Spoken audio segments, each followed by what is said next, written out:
الطيور اللي عندك السنة من وين جايات؟ اسبانيا، صربيا، بريطانيا. ما شاء الله. مجمعين من اوروبا كلهن. هي كلها الطيور كلها اوروبيه. شو الجيرات تبوعه؟ كم جيرات تبوعه عندك؟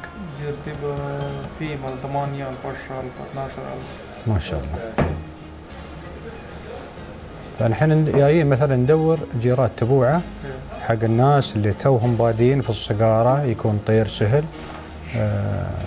ويكون خفيف على يد الصقار، وبنفس الوقت الطير يتعلم والصقار يتعلم منه. الشواهين، عندنا القراميش، عندنا جيرات حرار، في فروخ وفي جرانيس بنفس الوقت. عندك نفس هذيل جرانيس، وعندك هاك الطير بعد جرناس، وهذا جرناس، وهذيل الفروخ اللي موجودات لي. الطيور جدا جميله. هذاك شاهين من شاهين. ايه طير جدا وايد حلو ما شاء الله عليه. وايد وايد وايد حلو. وانا مثل ما اقول لكم يعني القراميش شوي في شلتنا تكون اصعب، لكن في الجيرات تبوعه والجيرات وكاره يكون الاسهل حق البيجنر.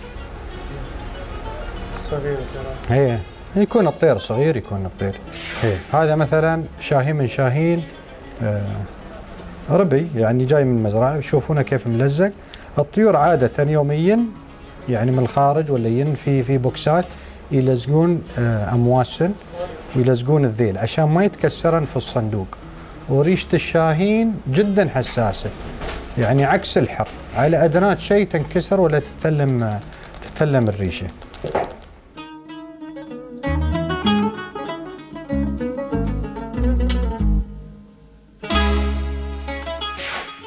فهذه العياده موجوده هنا في سوق ند الشبه حاليا.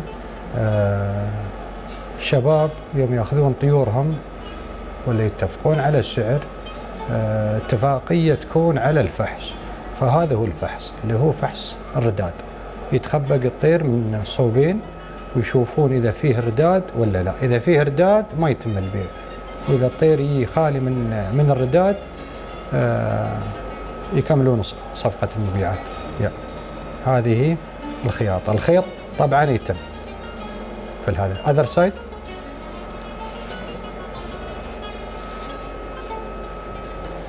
وهاي دقة ريشة الطير ما شاء الله جدا جميلة، وبنفس الوقت يعني يشيكون على الطير كامل، الذرق والفرسة وكل شيء. فحين الطير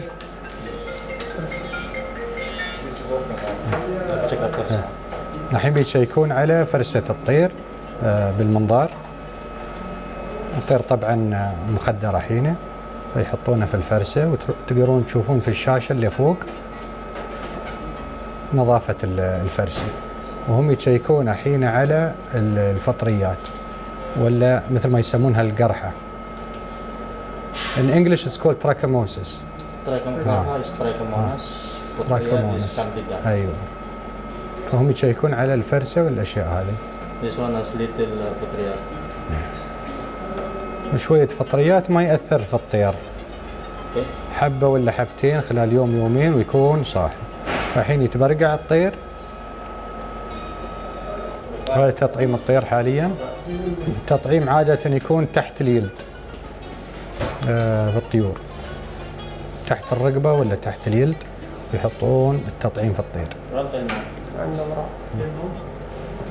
عن الأمراض وعن الفيروسات. الحين بيركبون الضبة ولا الصفرة للطير على أساس تركيب الجهاز. وهاي العملية تكون بسيطة جدا. يركبون الضبة، هل كنا نشيك على الطيور يمكن قبل ما ناخذها، هل مركبين عليهن الضبة ولا لا، فنعرف إذا هذا الطير هل اشتروه أم لا، ولا هل يربوه في الصقارة من قبل ولا لا.